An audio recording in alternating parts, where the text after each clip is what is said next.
Michael Jordan once said, "I don't know whether I'll fly or not. I know that when I'm in the air, sometimes I feel like I don't ever have to come down." But thanks to Isaac Newton, we know that what goes up must eventually come down.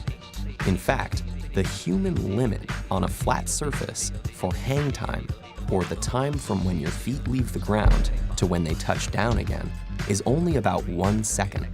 And yes, that even includes his airness, whose infamous dunk from the free throw line has been calculated at 0.92 seconds. And of course, gravity is what's making it so hard to stay in the air longer. Earth's gravity pulls all nearby objects towards the planet's surface, accelerating them at 9.8 meters per second squared. As soon as you jump, gravity is already pulling you back down. Using what we know about gravity, we can derive a fairly simple equation that models hang time. This equation states that the height of a falling object above a surface is equal to the object's initial height from the surface plus its initial velocity multiplied by how many seconds it's been in the air, plus half of the gravitational acceleration multiplied by the square of the number of seconds spent in the air. Now we can use this equation to model MJ's free throw dunk. Say MJ starts, as one does, at 0 meters off the ground and jumps with an initial vertical velocity of 4.51 meters per second. Let's see what happens if we model this equation on a coordinate grid.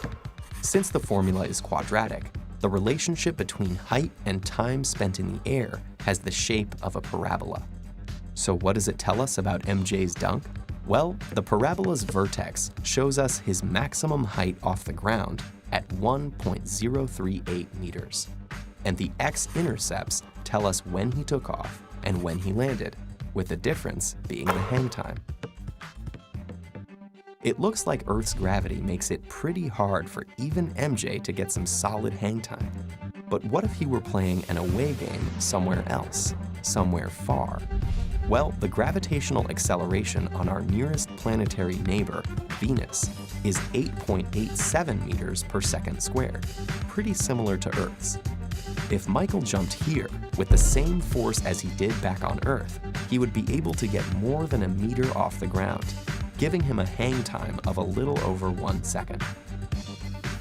The competition on Jupiter, with its gravitational pull of 24.92 meters per second squared, would be much less entertaining.